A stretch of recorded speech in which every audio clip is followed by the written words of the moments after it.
Hello everyone and welcome to the final round of this year's Tata Steel Masters edition, where everything is still possible. And by everything I mean 4 people can still win the tournament. Nodirbek, who is obviously leading the tournament by a full point. If he wins his game, then it's game over. No one else can get a win. If he draws his game and Anish, for example, wins the game, as Anish is trailing by half a point, then the two of them will go into tie breaks. But if let's say Nodirbek loses and Anish loses and Magnus and Wesley win, then Magnus and Wesley catch up to Nodirbek, and then we're gonna have a tie break. So a lot can still happen, but this game ended very abruptly. It ended with mere 29 moves, and will definitely could just decide the tournament by itself, as the other games are still being played, but considering the possessions, the tournament could just be finished. So let's dive straight into it, and then we're gonna see what happens with the other games, as they might actually finish while I'm recording this video. So I'm gonna check before I finish. So Anish, with the white pieces, opens with e4. We have pawn to c5, Rapport goes for the Sicilian defense, knight to f3, we have d6, and now pawn to d4, striking in the center. C captures, knight captures, we have knight to f6, knight to c3, and now Anish goes for bishop to g5. Knight to c6 first, and now bishop to g5, the Richter-Rauzer variation, and the most popular here is just pawn to e6. But here we have pawn to g6. This is sort of the dragon against the Richter-Rauzer, and it's not very common. So Anish captures, bishop captures, e captures, and goes bishop to b5. Again, nothing new here. Bishop to d7, and now a move that is extremely rare, and that is bishop back to c4.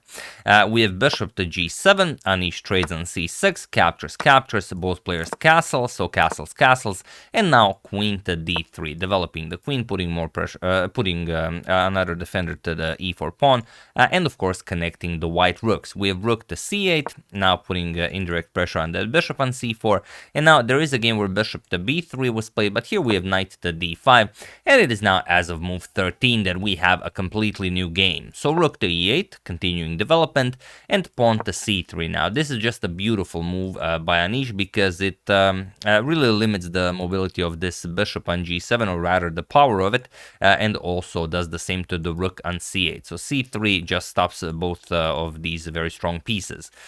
Bishop back to d7, and now bishop to b5. Anish wants to trade the light square bishops, and the Rapport says, alright, let's trade, but on c6 I want to improve my pawn structure in the center, and Anish goes back, bishop to c4 and bishop to d7. Rapport basically offering a draw here, but Anish, as he of course checked what is happening in the other boards, is not ready to call it a day, and he has the white pieces. It would be silly for him to accept a draw here. Rook f to e1, we have pawn to f5, now going after the central pawn. It makes sense, getting rid of his doubled f pawn, and bishop to b3. We have f captures on e4, rook captures, and bishop to f5. Seems like trouble, but not really. Rook captures on e8 with check, queen captures, and now just queen back to d2, and now bishop back to e6. Rapport very happy with his possession. The bishop pair is nicely placed, so not much to worry about here. We have rook to d1.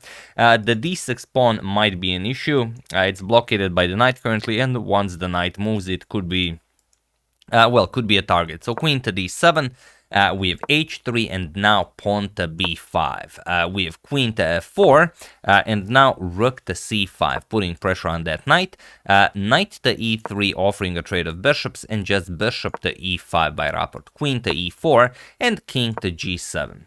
He says, alright, if you want, you can capture on e6, and capturing on e6 would not be a bad move for Anish, but he first goes pawn to f4, challenges the bishop, wins more space here, bishop to f6, and now pawn to g4. We have h6, stopping g5, and now Anish plays bishop to d5. Capturing would be a pretty fine idea, because look at this. If captures, you have h4. Now you're gonna play g5, and you win a lot of squares here, because if bishop captures on h4, do you see what black blunders? Queen d4 check, and now once the king moves, queen captures on c5, and white just wins.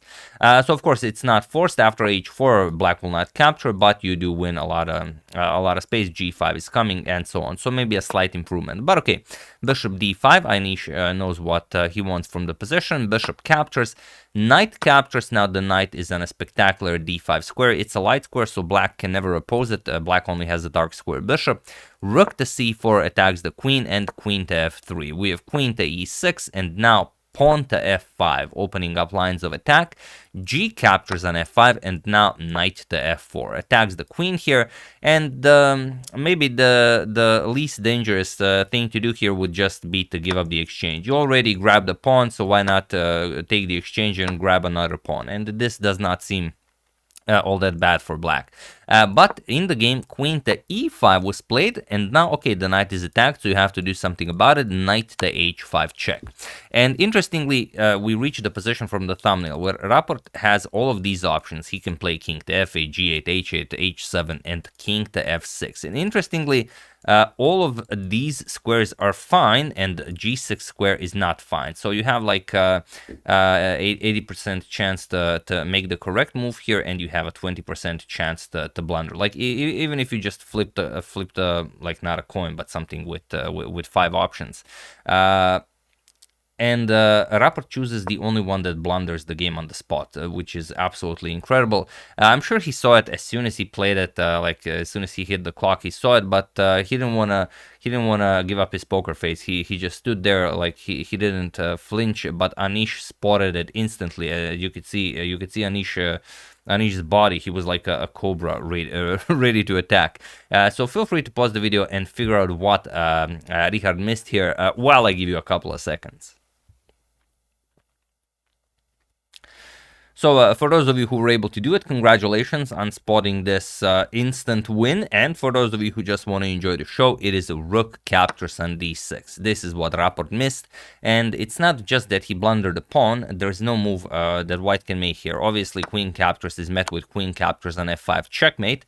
The knight covers the G7 square, and if you don't capture, what do you do about rook captures on F6? There's no way to handle this. So Rapport does find a way to continue the game, as he is a very strong player. Of course, he will try everything. He plays king to G5, and now the problem is if you go for the F6 capture, for example, rook captures on F6, then queen to E1 check. And now look at this: king to G2, queen to D2 check.